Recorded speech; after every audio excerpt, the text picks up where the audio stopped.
waqtigii carruurnimada waxa aynu in badan been u sheegnay si aynu uga baxsanno ciqaabta. Markii aynu weynaanayna waxa laga yaabaa in aynu in badan been sheegnay si aynan u fadeexadoobin. Oo waxa aynu been u sheegnay qoysaskeenna, asxaabteenna, batrooniga ama cidda aynu u shaqayno iyo xataa nafaheenna. Mana dafiri karno oo waxa aynu nahay bini'aadam nusqaantiisu badan tahay. Waxaase laga yaabaa in beenteenna inteeda badan ay tahay mid aan xanuun iyo dhaawac badan u geysan karin dadka kale. Oo waxa laga yaabaa inaad saaxiibkaa been u sheegto inaad xanuunsan tahay kaliya si aad uga cudur daarato inaad bannaanka u raacdo. Laakiin musiibada ugu weyni waa marka aynu caadaysanno oo aynu dhan walba nolosha kaga lifaaqno beenahaas. Been kasta oo aad sheegtaana waxa ay kaaga baahanaysaa been kale oo aad ku difaacdo tii hore. Ilaa beenihii yaryaraa ay nolosheenna u beddelaan foolxumo iyo mid luqunta inoogu maranta sida xadhigga deldelaadda. Nolosheennana u rogta jaxiimo yar. Taasina runtii waa waxa ku dhacay ninka aan sheekadeennan ku soo qaadan doonno oo lagu magacaabo Jean Claude Roman, kaas oo ku dhashay sanadkii 1954 deegaan ku yaala bariga Faransiiska oo lagu magacaabo Lausanne, una dhow buuraleyda barafka ee Alpes, iyaga oo waalidkii ku soo koriyay nolol wanaagsan oo farxad badan. Yaraantiisiina waxa lagu yaqaanay inuu yahay wiil yar oo degan. Tan iyo yaraantiisiina waxa uu asaagii kaga horreeyay laba arrimood oo ay ugu horreyso inuu ahaa wiil adkaysi iyo sabir u leh kuna fiican dhanka waxbarashada, iyo tan labaad oo ahayd ku dheeraynta beenta. Waxaanu ku sababayn jiray inuu beenta u sheego si uu u ilaaliyo dareenka hooyadii, maadaama ay ahayd qof u nugul welwelka, oo waxa uu taagga uga turayayba inuu dhiikar ku dhufto haddii uu xaqiiqada taabsiiyo. Sanadkii 1971 waxa uu kaga qalin jabiyay dugsiga sare dhibco aad u sarreeya, isaga oo weliba aad ugu sarreeyay maadada falsafadda ama filosofiga oo uu ku helay daraasad yar oo uu ciwaan uga dhigay runtu ma jirtaa. Runtiina waa ciwaan si buuxda u taabanaya sheekada noloshiisa iyo socdaalkiisii dheeraa ee beenta iyo mala-awaalka. Jean Claude markii uu dugsiga sare ka baxay waxa uu galay kulliyadda caafimaadka, balse isla semesterkii koowaadba waa uu ku guul daraystay in uu gudbo. Dabcan waa uu ku celin karayay imtixaanka, waanu ku guulaysan karayay mar kale, balse taas ma samaynin oo been ayuu u sheegay qoyskiisii iyo asxaabtiisiiba, isaga oo sheegtay in uu si heer sare ah u gudbay. Waxaase la yaab leh in qofna beentiisa ogaan waayey, oo xataa saaxiibadii mid ka mid ahi uu dareemi waayey in magaciisu aanu ku jirin liiska dadka gudbay. Beentiisiina halkaa kuma ekaan waxa ay noqotay musalsal xalqado badan oo sannado badan sii socda, iyada oo sannad walba leh qaabab yaab leh oo aan la fahmi karin. Jean Claude waxa uu xaadiri jiray kalaaska isaga oo duruusta la qaadanayay ardayda semesterka labaad. Si fiican ayaanu wax u baranayay una dadaalayay, isaga oo u adkaysanayay ka qaybgalka casharrada sida ardayda kale. Laakiin haba yaraatee muu geli jirin imtixaanka, lamana arki jirin inta uu socdo. Balse marka ay imtixaanaadku sidaas u dhammaadaan, waxaad arkaysay inuu yahay qofka ugu horreeya ee soo xaadira marka ay natiijadu soo baxdo, isaga oo asxaabtiisa u matalaya inuu yahay mid ka warwarsan natiijada uu heli doono. Sanad kastana sidaas ayuu ku sheegan jiray guul iyo inuu ku gudbay imtixaankii. Musalsalkaasna sidaas ayuu ku waday muddo 12 sano ah, ilaa uu mid macallimiinta ka mid ahi aakhirkii ka shakiyay oo uu ka eriyay kulliyaddii caafimaadka. Laakiin qof uun ka mida qoyskiisa iyo dadkii yaqaanay midna kama shakiyin in Jean Claude uu dhab ahaantii ka qalin jabiyay kulliyadda caafimaadka oo uu qaatay shahaadada dhakhtarnimada, iyaga oo dhammaantood u aaminay inuu yahay dhakhtar buuxa. Isaguna matalaadii oo dhan ayuu si fiican ugu guulaystay. Xilliyadii uu ku jiray waxbarashadaas khayaaliga ah, Jean Claude waxa uu jeclaaday xidhiidhna la sameeyay gabadh baran jirtay kulliyadda farmasiga oo lagu magacaabo Florence Corlett. Xidhiidhkoodaas oo ahaa mid mar walba khilaaf la darisa, haddana ugu dambayn waa uu ku guulaystay, isaga oo dabcan ku soo xerogeliyey si beena, oo waxa uu u sheegay inuu qabo xanuun halisa, iyada oo u beerjileecaysa oo u naxariisanaysa ayaanay sidaas isku guursadeen sanadkii 1980, isaga oo Jean Claude waqtigaas weli sheeganayay inuu barto caafimaadka, halka Florence ay ka qalin jabisay oo ay ka shaqaynaysay farmashiye magaalada ku yaala. Sanadkii 1983 oo ahayd markii Jean Claude laga eriyay kulliyadda caafimaadka ee uu sheegtay inuu dhammeeyay waxbarashadiisii dhakhtarnimada, ayaa waxaa soo wajahday caqabad kale oo ah maadaama uu waxbarashadii dhammaystay, xaasna uu guriga u joogo, in uu raadsado oo uu soo helo shaqo.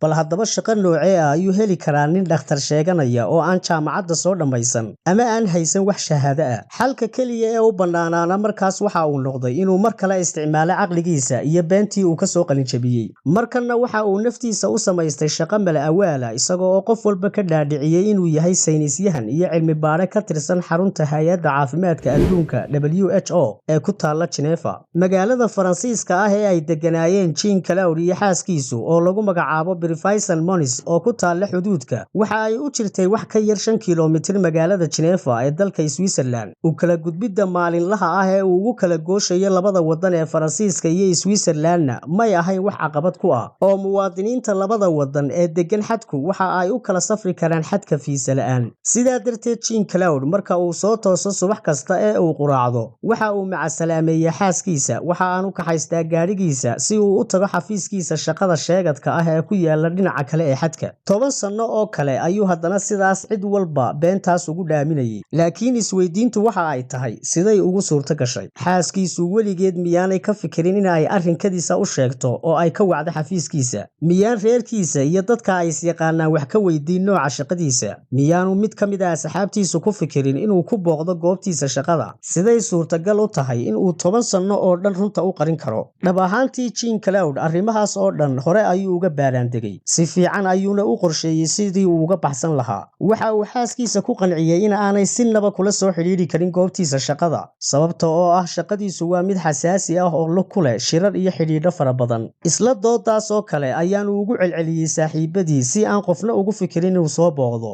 Dhanka su'aalaha ku saabsan nooca shaqada uu hayo, waxa uu ahaa nin xariif ku ah inuu si fudud uga jawaabo, sababta oo ah waxa uu ku dadaali jiray inuu helo oo uu akhriyo dhammaan qoraallada ay soo saarta Hay'adda Caafimaadka Adduunku. Waxaanu hayay xog waafi ah oo ku saabsan nooca shaqooyinka iyo howlaha hay'adda WHO. Haddaba isweydiin kale ayaa ah haddii shaqada Jean-Claude ay ahayd mid khayaali ah oo aanu si dhab ah uga shaqayn jirin rugta Hay'adda Caafimaadka Adduunka, xaguu tagi jiray subax kasta? Runtii jawaabta su'aashani waa mid ka mid ah yaababka sheekadan Jean-Claude. Muddo 10 sano ah ninkani wuxuu gaarigiisa ku dhex wareegi jiray wadooyinka magaalada saacado badan isaga oo aan dan lahayn. Inta uu maqaaxi fadhiista ayuu si tartiib ah isaga cabbi jiray koob kafee ah ama waxa uu fadhiisan jiray goobaha lagu nasto waqti dheer. Marmarna inta uu gaariga dhigto meel baarkin ah ayuu kursiga dambe iska seexan jiray. Marmarna waxa uu iska akhrisan jiray wargeysyada ama buug yar. Mararka qaarkoodna waxa uu si dhab ah uga tallaabi jiray xadka si uu dhowr saacadood u soo fadhiisto qolka sugitaanka ee gegida dayuuradaha ee Switzerland oo ku dhegan xuduudka si uu waqtiga u dilo ilaa ay saacadu ka gaadho 4 galabnimo oo ahayd waqtiga uu ka soo rawaxayay shaqadiisa sheegadka ah ee uu guriga ku soo laabanayay. Si uu beentiisan ugu eegaysiiyo xaqiiqada, waxa uu mararka qaarkood xaaskiisa u sheegi jiray inuu safar shaqo ku maqan yahay, waxaanu ka maqnaan jiray dhowr maalmood,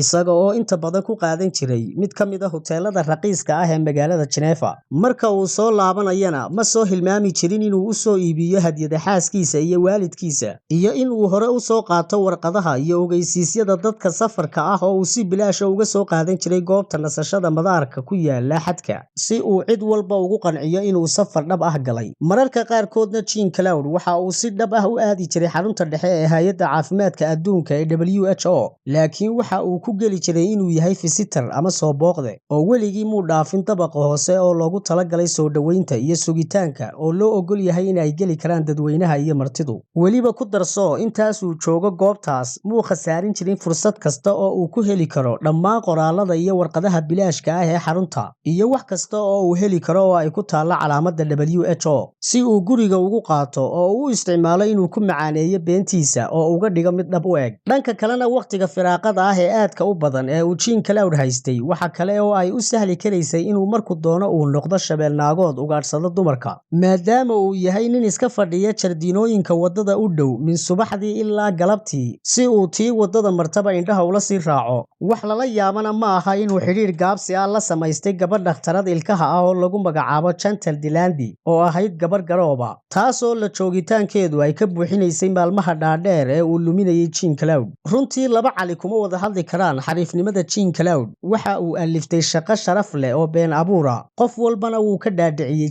jiritaankeeda, laakiin dhibka jira ayaa ah in shaqadan beenta ah aanu wax lacag ah ka heli jirin. Haddaba xaggee ayaa uu ka soo masruufi jiray qoyskiisa, iyada oo weliba markii dambe ay u dhasheen 2 carruur ahi? Arrinta yaab kale ayaa ah in uu si haqabeel ah u bixin jiray dhammaan qarashaadka reerkiisa isaga oo weliba shaqo la'aan ah. Sidoo kale waxa uu watay mid ka mid ah baabuurta noocii ugu dambeeyay. Haddaba xaggee ayuu ka keeni jiray lacagta? Waxaan filayaa in su'aashani ahayd shaygii ugu horreeyay ee maskaxdiisa ku soo dhaca Jean-Claude markii uu abuurayay shaqadiisan dhalanteedka ah. Waxaanu ku marmarsiyooday in ka shaqaynta WHO ay u saamaxday inuu fursad dahabi ah helo, taasoo ah maalgashi bangi uu dulsaarkiisu aad u sarreeyo yahayna 18%, lacagtii mushaharkiisana uu ku shubto. Waxa ay ahayd been abuur soo jiidasho leh heer ay waalidkii ka dalbadaan in uu iyagana ugu daro akoonkaas lacag magacooda ku qoran. Sidaasna waxa uu ku helay dhammaan wixii ay hanti kaydinayeen iyo weliba hantidii uu kaydinayay adeerkiis lagu magacaabo Cloud iyo sidoo kale hantida sodogii iyo sodohdii oo iyaguna howlgaba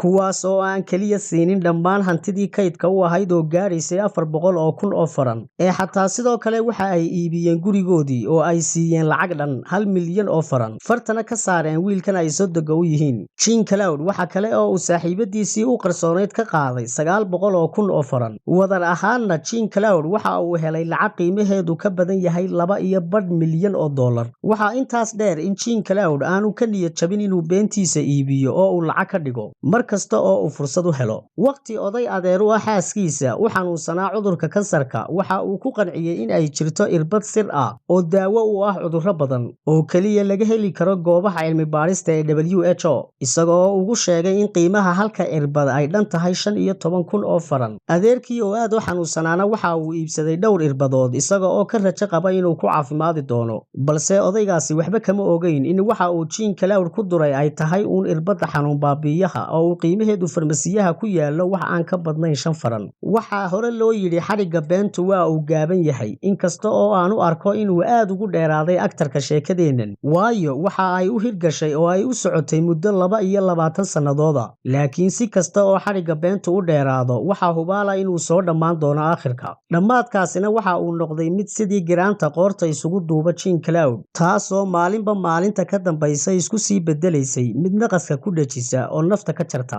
ka badbadintiisa saayidka ee uu ku kacayay darteed waxa ka dhammaaday lacagihii uu ka urursaday eheladiisa iyadoo oo ay soo dhowaatay waqtigii uu soo saari lahaa hantidii uu bangiyada u dhigay iyo dulsaarkiiba waxaana soo food saartay dhibaato aad u weyn dhibaatooyinkaas midii ugu horeysana waxa ay ahayd sanadkii 1988 markii odaygii sodogii ahaa uu ka dalbaday inuu soo saaro qayb ka mid ah lacagtiisii maalgashiga ugu jirtay laakiin Jean Cloud waa uu ku guuleystay inuu ka gudbo caqabadaas kadib markii 2 toddobaad oo kaliya kadib odaygii sodogii ahaa uu ka dhacay jaranjarada sidaasna ku dhintay iyadoo oo Jean Cloudna waqtigaas uu odaygu jaranjarada ka dhacay aanu joogin guriga taas oo keentay in aanay boolisku kaba shakayin isaga oo aanay marin baaritaano dheeraada dhimashadaas sodogiina waxa lagu diiwaangeliyay dhimasho shil ah oo si qadar ah u dhacday Jean Cloudna waxa uu suurto gashay inuu waxoogaa dib u dhigo fadeexada ku soo wajahan laakiin may ahayn mid sii waarta oo beentiisii istur rasaysantay ayaa marba marka ka sii dambaysa neefta ku sii dhajinaysay waanu yaqiinsanaa inuu dhammaadkii soo dhawaaday calaamadihii dhammaadka beentiisuna waxa ay soo shaabaxeen horraantii sanadkii 1993 kadib markii ay saaxiibadii u yeedhay oo ay ka codsatay inuu u soo saaro oo ay la baxayso dhammaan lacagtii ugu jirtay maalgashiga taasoo ahayd 900 oo kun oo faran laakiin halkee ayuu ka keeni karaa lacagtaas tirada badan hadhaagiisa dhabta ah ee xisaabtiisa uu bangiga ku leeyahay kuma jiraan dhowr kun oo faran wax ka badan kadib markii uu lacago badan isticmaalay sanadihii la soo dhaafay sidoo kale isla waqtigaas waxa uu bilaabantay in uu dhibaato kala kulmo xaaskiisii Florence oo in badanba ka shakisnayd shaqadiisa iyada oo mararka qaarkood kula kaftamaysay asxaabtooda hortooda iyada oo kule in ay maalin uun qaban doonto oo ay ogaan doonto inuu ninkeedu basaas yahay shakigeeda ayaa ahaa mid macquul ah maadaama aysan la xiriiri karin ninkeeda waqtiga shaqada xataa hal marna dhaho muddo ka badan 10 sano ama aanu weligeedba u kaxaynin xaflad ama munaasabad la xidhiidha shaqadiisa oo aanu qofna ka barin asxaabta ay wada shaqeeyaan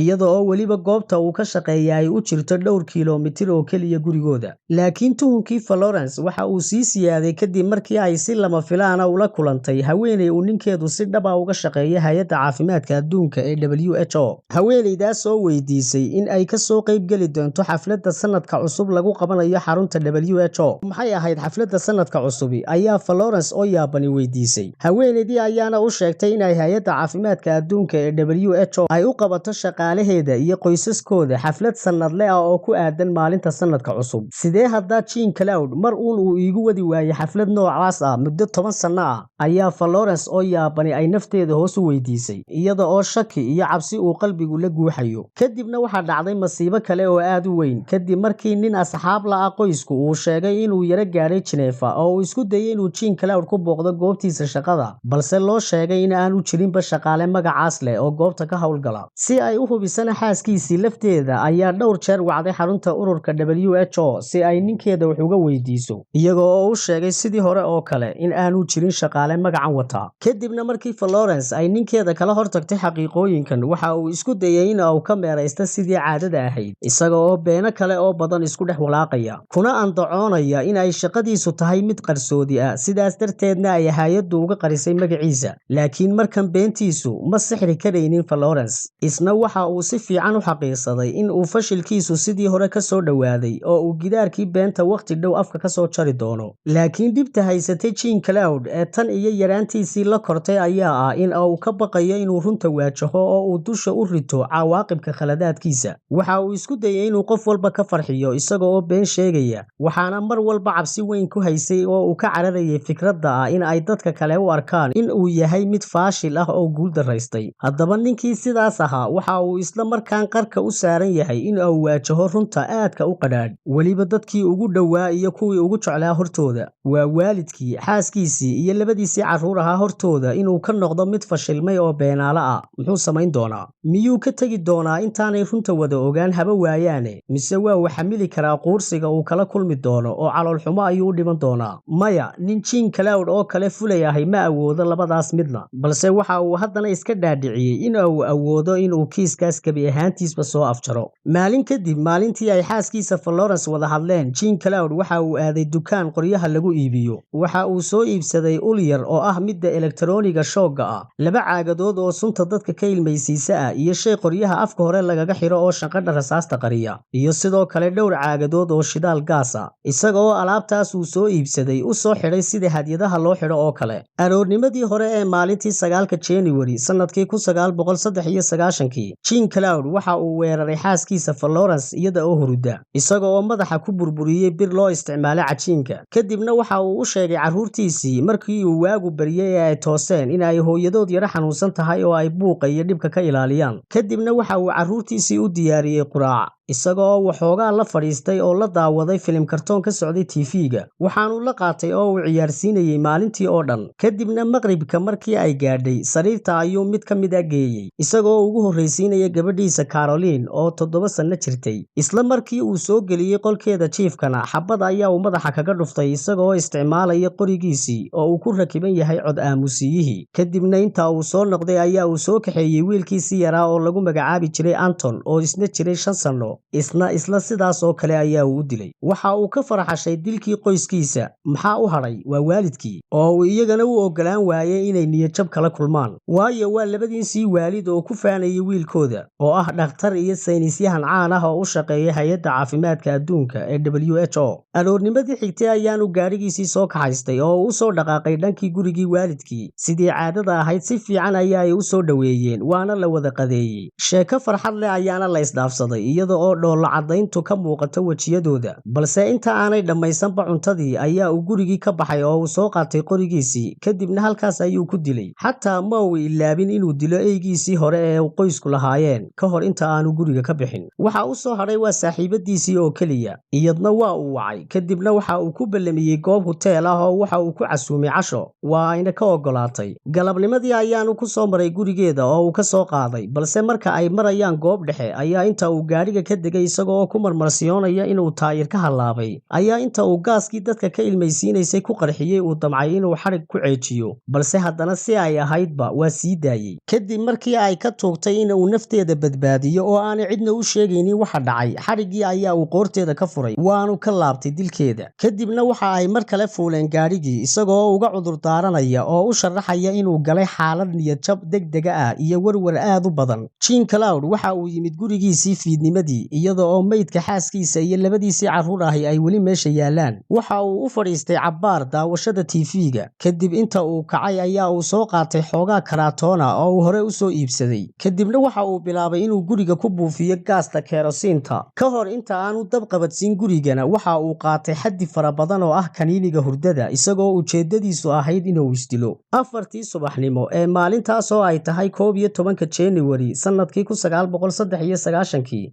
dab-damiska ayaa yimid guriga Jean Claude kadib markii ay jaarku u qayliyeen, waxaanay ku guulaysteen inay si degdeg ah u damiyaan dabka, waxayna heleen Jean Claude oo miyir leh oo dhulka yaala, iyo sidoo kale meydka xaaskiisa iyo 2 carruur ah oo uu dhalay. Jean Claude ayaa loo qaaday isbitaalka, dhowr maalmood ayaanu kooma ku jiray, balse dhaqaatiirta ayaa ku guulaystay inay badbaadiyaan. Isla waqtigaasna waxa ay boolisku heleen meydka waalidkii. Ugu horreyntiina Jean Claude waa uu diiday inuu la hadlo booliska haba yaraatee, laakiin markii dambe wax walba waa uu qirtay. Kiiskaasina waqtigaas waxa uu aad u kiciyey dadweynaha Faransiiska maadaama ay ahayd dhacdo u qaadan waa iyo qaabka naxariis darrada ah ee uu ehelkiisa u laayay. Dad badan ayaa laftigoodu shaki geliyey in ay dhab ka ahayd inuu isaga laftiisu isdilo, maadaama kiniiniyada uu qaatay ahaayeen qaar uu dheydkoodu dhacay sannado badan ka hor, iyo in laga yaabo qaabka iyo waqtiga uu dabka qabadsiiyey guriga inuu ahaa mid ugu talagalay in la badbaadiyo. Bishii Juun sanadkii 1996 ayaa Jean Claude lagu maxkamadeeyey magaalada Paris, waxayna ku dhammaatay xukun xabsi daayina. Waqtigii uu xabsiga ku jirayna waxaa laga helay xanuun dhanka dhimirka ah oo lagu magacaabo narcissistic personality disorder. Dadka qaba xanuunkaasina waxa ay isku maleeyaan in ay yihiin dad aad u muhiim ah oo aad ugu weyn bulshada dhexdeeda, iyaga oo naftooda